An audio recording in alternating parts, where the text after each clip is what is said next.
Днес ще разгледаме времето в България за период от седмица напред до около 20 юни. Стартираме с картата с температурата на километър и половина над морска височина. Гледаме за цяла Европа, а тук с черен кръг съм оградил граница на България, за да може по-добре да се ориентирате.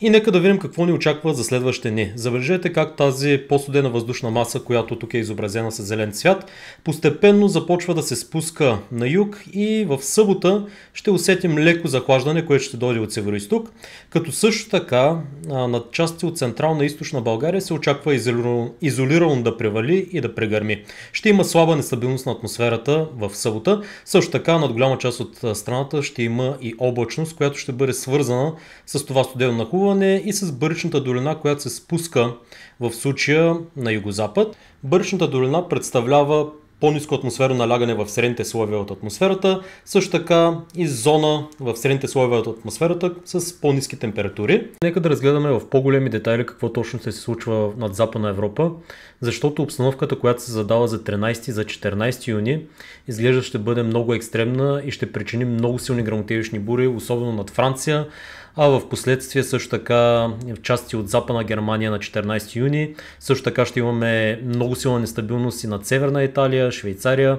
Като цяло тази обстановка изглежда, че ще бъде малко необикновена за Европа, предвид, че конвективната налична потенциална енергия, която очакваме, ще бъде около 4000 джаула на килограм, което е изключително силна нестабилност и такъв тип обстановки обикновено се случват в Съединените американски щати.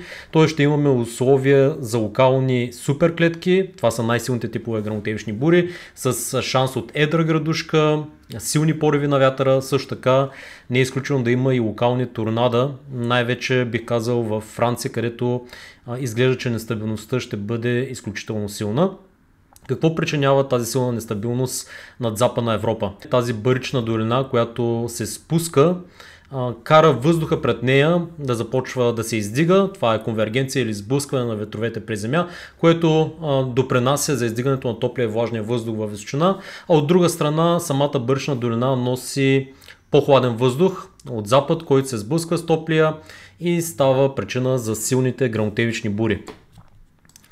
Ето тук е центъра на тази Бъбречна долина или по-ниско налягане в горните слоеве на атмосферата към обяд на 14 юни и нека да ви я начертая, за да може по-добре да се ориентирате. Тази Бъбречна долина постепенно се премества на север-североизток и във фронталната си част носи това екстремно време, което очакваме над Западна Европа. Със сигурност метеорологичните служби в държавите от Западна Европа следят тази ситуация изкъсо. Ето тук може ясно да видим зоната, в която може да очакваме много силни гръмотевични бури.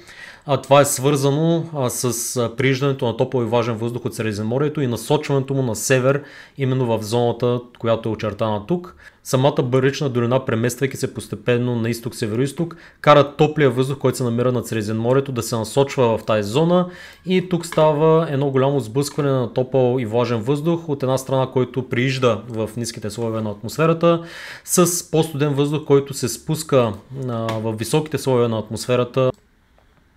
Ето така ще бъде насочен студения въздух, който се спуска в случая от север, а от друга страна топлия и влажен въздух идва от юг и се създава тук една зона на екстремна нестабилност над Западна Европа, така че определено това е доста сериозна обстановка за Западна Европа и ще трябва да се следи подробно от хората, живеещи в тези райони.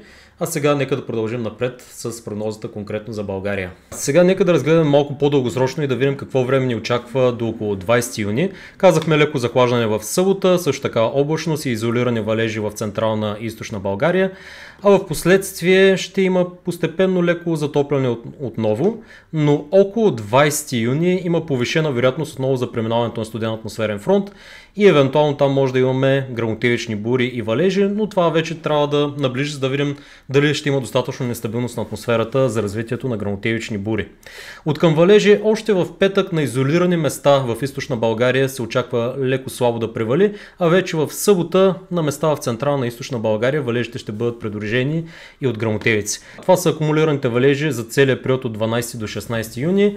И виждаме, че в събота най-много ще вали в тази зона, тук в части от централна, най-вече централна северна България. А след това не се очакват сериозни валежи в България, почти нищо няма да вали до около 20 юни. Постепенно ще започне да се затопля след захлаждането, което очакваме в събота. Това са тенденциите за времето в България до 20 юни. Надявам се, че видеото ви е било полезно и до следващия път.